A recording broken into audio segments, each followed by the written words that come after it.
This isn't just a mini version of a Twinkie, nor is this just a mini version of Hawaiian Tropic Sheer Ultra Touch Radiant Sun Lotion. They're members of an exclusive range of the hottest toys called mini brands. And on today's Happy Half Hour, we have one of the founders of Zuru, Anna, all the way from New Zealand. Say hello. Hey, how are you, Steve? What an intro. Thank you. I'm trying to ramp it up. You currently have the hottest toy in the toy industry, and this is not your first time here. How does it feel? It feels good. I mean, we're in an industry that it's so hard to win, right? And when you do, you've just got to celebrate that and enjoy the moment. And certainly Mini Brands is a viral sensation. There's no doubt about it. That's so awesome. Well, we're going to talk about that in a second. But Anna, most people in the North American toy and gift industry heard about Zuru through a magical product called Bunch of Balloons. Can you tell us about that item and how Zuru's automated factory made it a possibility for Bunch of Balloons to be the #1 toy in dollars in the world for 3 straight years?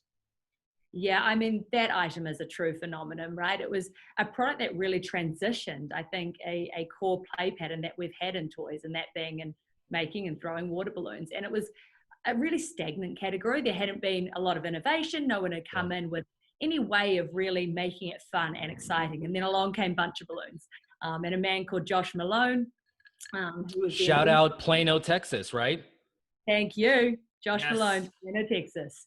Big shout out to him and his family and everyone in the extended family that helped work on Bunch of Balloons, because it really was the most simple, genius solution. And I think that's where a lot of innovation really can shine, is when you're able to make fast, easy, simple modifications that really transition an item. And that's exactly what he achieved with Bunch of Balloons. So, I mean, we were able to pick up that license and really do it justice through, as you mentioned, the automation.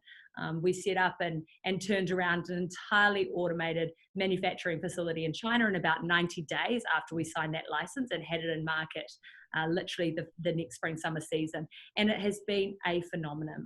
The automation absolutely allows us to keep quality, consistency, and not only that, but a price point that enables us to be very aggressive and very sustainable in the spring summer space, which we know is notoriously competitive and doesn't have huge margins in it. So it's been a fun ride with Bunch of Balloons. Phenomenal marketing campaigns that we put behind it, a lot of great initiatives. I'm very excited for spring summer 21, or actually spring summer 2020 this year in New Zealand and Australia, and down here in the southern hemisphere, where we're going to be rolling out our new sustainable initiative with the brand. And that's going to be ensuring that all of the item has been upcycled. So all of our caps and stems are made from upcycled plastic, which means that we're really closing the loop there. We've got fully biodegradable natural rubber balloons that is on the item as well. Actually, a fun fact is that the balloons on Bunch of Balloons actually biodegrade at the same rate as an oak leaf. So we really wanted to. Yeah, amazing, right? That is cool. Yeah, for me, I think sustainability is such a hot topic right now, but I don't want to greenwash, and I wanted to actually look at how we can apply a more focused effort into the right places. And for us, across all of our portfolio, Bunch of Balloons truly is a single-use item. So how could we be more responsible here? How could we make sure that we're driving for change? And so I'm really excited about that initiative. Of course, it's driven up pricing a little bit for us as a manufacturer, but ultimately it is ensuring that we're starting to close that loop, close that circle. We treat plastics as consumers, and ultimately how we use them as manufacturers as well. So I'm really excited about that initiative as well. That's brilliant. I had no idea that Bunch of Balloons were happening in this transition. That's amazing. Well, Anna, as sneak peeks today, Steve. Yeah, we'll show a few as we edit this in there. We'll give the consumers a quick sneak peek. We'll get that out of there too. But Anna, alongside your family, you built Zuru into a $1 billion company at retail. That's with a B. But it wasn't all glitz and glamour. Can we take a time machine and talk about your start in the business and what you guys to make your dreams a reality? I've heard a rumor about this story where you guys lived on $1 a day in China. Oh, that's certainly not a rumor. I mean, I remember so clearly when, as a 21-year-old, I jumped on a plane and landed in the center of Guangzhou at about 11 p.m. one night, and drove through the streets with cars coming at us, driving on sidewalks, motorcyclists, zigging and zagging in front of us, horns going off, people still out on the streets at 12 p.m. shopping. And I just thought, whoa, what have I got myself into? Super, super excited. But I went straight into, living on the factory floor of our very first factory. We went into China and knew that we wanted to vertically integrate. We wanted to understand the supply chain right from, material ordering through the entire foray into working direct to retail with our phenomenal retail partners. So we went in and we didn't have a lot of money. We were working really on in a very skint fashion. We weren't borrowing money. We literally were going from paying out a lot of our employees to then asking them for their salaries back to help forward finance orders that were going out the door.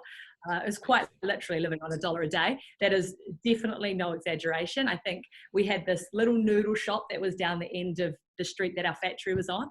And literally I would eat 3 R&B noodles from there twice a day, which is equates to what, 40 odd US cents for a plate of noodles. I don't know what the meat was that they used in them.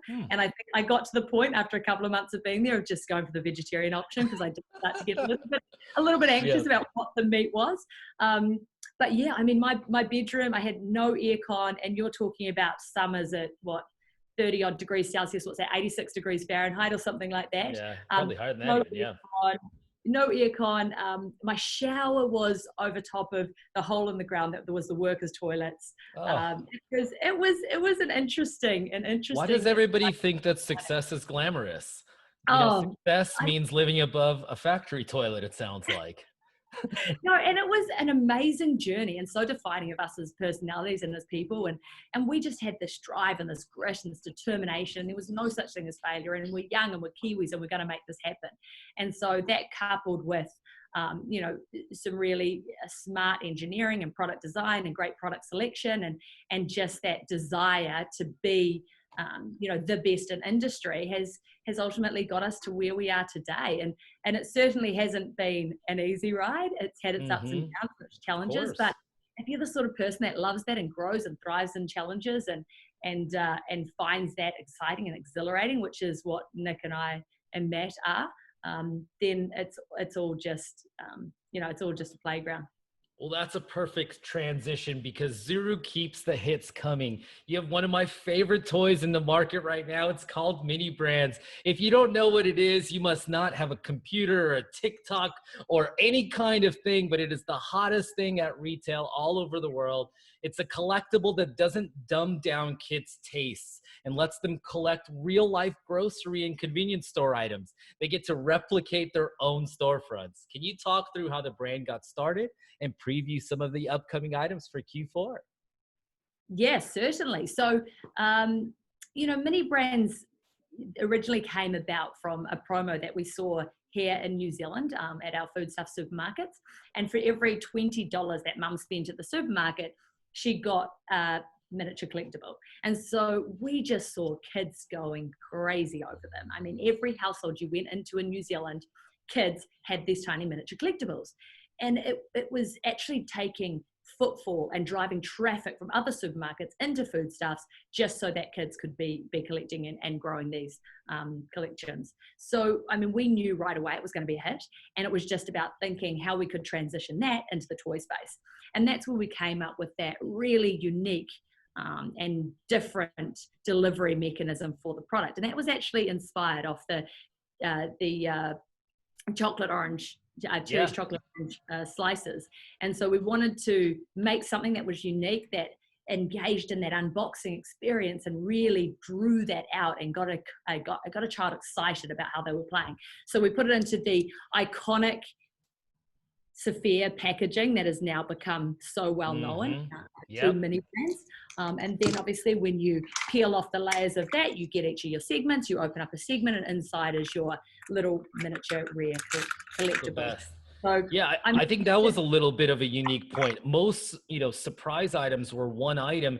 You guys basically, oh my God, spam like you I guys, know, yeah, yeah, that was such a good poll. You guys gave the collector, this 5-year-old, 6-year-old girl, whatever boy, a immediate collection right at the start with one item. They felt like they had a little mini section already going. I think it got them into the brand a lot faster. I totally agree. And also it allowed them to have role play. So rather than them just getting one character or one item with its accessories and its own personality, you could actually start that role play initially. What is mum cooking today? What did I pick up at the supermarket, etc. And I think that really helped, like you say, to drive the collectability. And I mean, it has gone viral. We've had nearly 800 million viral views on platforms like TikTok. Eight Um, hundred million. yeah, 800 800 million. million. It's insane.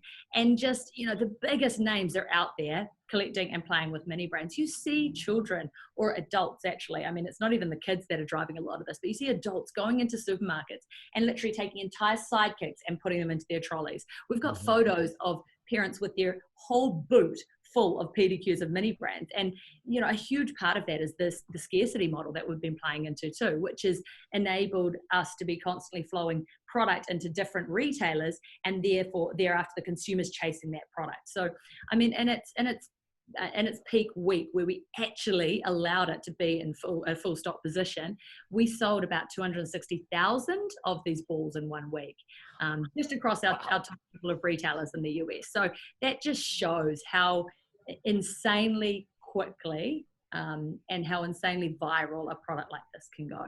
Is most of your marketing, Anna, is it mostly social at this point, or is it a 50-50 break? How do you guys treat marketing? Absolutely. We are pushing this purely into a social space. And, one of the key things here is to not actually dumb this product down. It's truly inspirational and aspirational across a lot of demographics. So we don't just have children playing into it, but you've got a huge portion of adult collectors who are loving the brand and loving what's coming. Yeah. So 35-year-old collectors. yeah, Yeah. yeah. Yeah. Don't worry. You're not the I anonymous. don't care. I don't care. Uh, Well, Anna, Yeah. to shift gears up with you ever so slightly, our world and our industry is changing at a blazing rate. You had a very fascinating perspective from living in China as COVID hit and moving to New Zealand, one of the most successful countries at dealing with COVID. And to finally the world waking up to social injustices and the pay gap between men and women in the workplace. And you personally have been a champion for women in toys. And even more recently, Zuru donated $50,000 to organizations focused on helping female entrepreneurs. Can you talk through that and what role leaders have in this responsibility in helping the next generation? Yeah, sure. I mean, I don't talk a lot about what sort of charity work we do, but I've always, since we've come into this position of being successful, I love the fact that we can give back and we can inspire and we can nurture and we can develop people in different ways. And so I've been a very big advocate of women in China. Over 70% of our staff are actually females, and most of our leadership team are females. And a huge reason for that is that in China, you see, woman empowerment is something that's very, very strong. And you see a lot of very strong women coming through that have grown up needing to really stand out and differentiate themselves. So I actually put a lot of energy and time every year into growing and developing women in China. So we put around 350 girls through school in China from very poor areas and nomadic regions. And I actually really integrate our team as well into their lives. So we have teams of people twice per year that actually go up to the nomadic regions and visit a lot of these families that are unbelievably poor and don't have opportunity and don't see the clarity of the future for their children or themselves. And, being able to do that is just an amazing experience. I've taken my children up to these regions as well, and they've traveled around for days on end, seeing how the lives of others really, really are and how much we can impact upon those. So I've always had this real passion and an acknowledgement that if you change the life of a woman, you can actually change generations, because you ultimately change the trajectory of their children and their children's children. And I truly think that that's where we can make a difference happen. So that's been a project that I've worked on for 4 or 5 years in China, and something that I really am passionate about. And so transitioning that across into, figuring out ways to empower women entrepreneurs, help them to build confidence, help to share success stories, and help to encourage them to really step outside of comfort zones and try something new, and to be strong and passionate in that is, I think, a new change for me. But also just on entrepreneurship in general. We'll set up an entire entrepreneurial centre here at the high school that I went to. I'm starting to work on an advanced learning centre here in New Zealand too, for children that have differing learning needs. And I just really think there's so much that we can do with education to help our generations of the future. And so that's a real passionate. It's incredible to hear leaders be as transparent. I think the modern consumer wants to not control what you do with your profits, but they're interested. They're interested to know that the leaders of the companies that they buy from do something good with at least some of the money that they're making. And, I think it's great what you guys are doing. Yeah. And I mean, for me, it's like looking at projects where there's a long-term difference that can be made. It's not just about throwing money. Throw some money at it. Totally. Yeah, you're absolutely. You can always throw money, and I just don't. I think that's a little bit selfless. Like, it doesn't have the heart to it, and so it's really important for me to work in ways and on projects that make a real difference. I love it. It's the time. Well, it sounds like this culture stems from this exact approach to life and giving back. But I wanted to shout out your marketing team and your culture. I feel like Zuru is always publishing incredible content and hyping up internal team success stories, from publicly congratulating engineering innovations to sales and retail wins. Can you talk about Zuru's company culture, and if young people were thinking about joining the toy industry, why they should look at Zuru as a potential employer? Yeah. Well, look, I think it's really simple. Celebrate your successes. No matter how big or how small, if you stop celebrating your successes, you stop getting enjoyment in the process. And we've also got to remember that success comes in various forms and fashions. And, someone's win that may seem small to you could be extremely substantial to them and their role. So I think it's really important to be open and receptive to each of our roles and lives and what we're trying to achieve, and then unifying that into a larger corporate vision. So it just comes down to celebrating successes. And then, as an organization, we really try to limit bureaucracy. I'm a big advocate for a really flat corporate structure and ensuring that everyone has the ability to be empowered and does get empowered and has the ability to grow through the organization and really make their mark. And so because of that as well, we have this real strong strategy throughout the organization where we truly embody meritocracy. And so it's not about your age, your experience that defines your future with a company like Zuru. It really comes down to your skill set, your capabilities, your attitude, and your drive, which can define your path through the organization. So we have a really young team. We started and founded this business when we were in, late teens, early 20s. Who will be to judge the ability and the capability of those coming fresh out of university or those really young? And so we have, 21, 22, 23-year-olds that are accountable for huge portfolios, $30 million, $40 million portfolios. And they're accountable end to end for that and for driving that through. They'll be traveling the world 2 or 3 times a year, sitting down in front of the DMM of Walmart, working with all of our core buyers, as to Sainsbury's, wherever it might be, but just having that ability to really shine from a young age. And what I love about that is the naivety, right? There's no predefined path on how you attack. They're not jaded. Totally. They're not, exactly. And there's just this desire to succeed. And often a lot of this talent is coming through and offering solutions that even I myself might not have seen as clearly, because I have been exposed to so many situations across the course of my career as well. So it's something that we really embody, and it is giving so much vibrancy to us as an organization and also to the team, and a real desire to be able to keep growing as an individual, because there is no ceiling to working at Zuru. I love it. I love it. Yeah, I'm a part of this Young Professionals Network chapter in the Toy Industry Association. I love mentoring, and I just want to shout out how great Zuru is at promoting and giving young people a chance. All of the young people that I've met through your company I've learned so much from them, and it stems from the fact that you empower them to make their own decisions. Yeah. It's unbelievable. Well, Anna, I have a fun word that I want to share, and that word is boo-boo corn.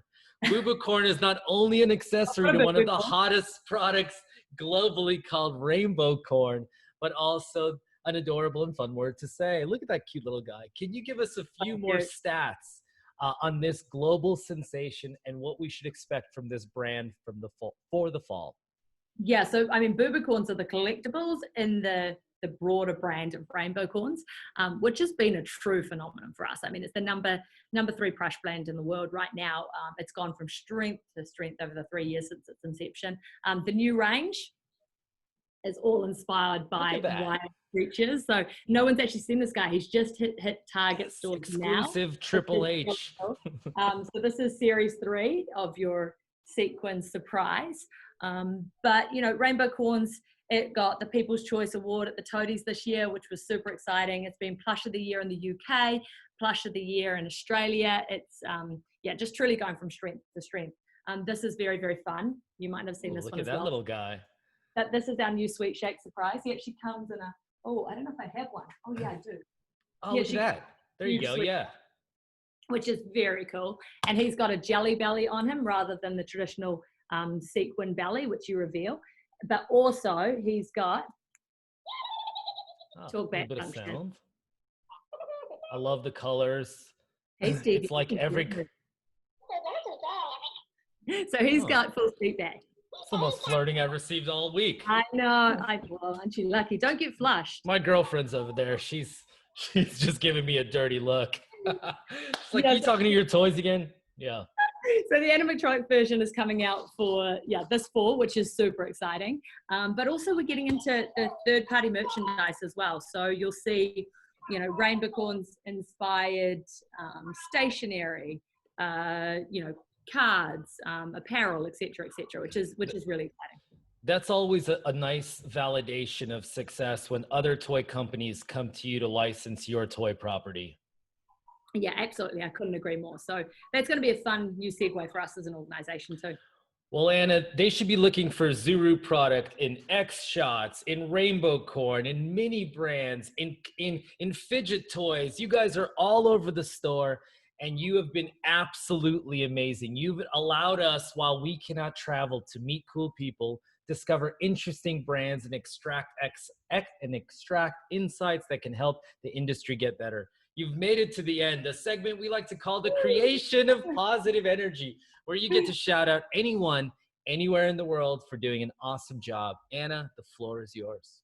Oh, well, I want to shout out you. Your positive energy is so contagious and I love it. So thank you for having me on, because I really feed off of you too, which is really fun. And I love your insights. I mean, for people to follow in the toy industry, you're one of my faves. So thank you for that. But of course, I've got to shout out my team. They've been amazing. I mean, we've come through COVID, such a time of challenges and struggles and complete lockdown, and they have gone above and beyond. I'm so proud of the organization that we have, like above and beyond anything. I'm so proud of the work ethic, the drive, the desire, the energy that comes from my team is just phenomenal. So to them, and also, man, our buyers, they've had it tough. It's been pretty tricky to work through.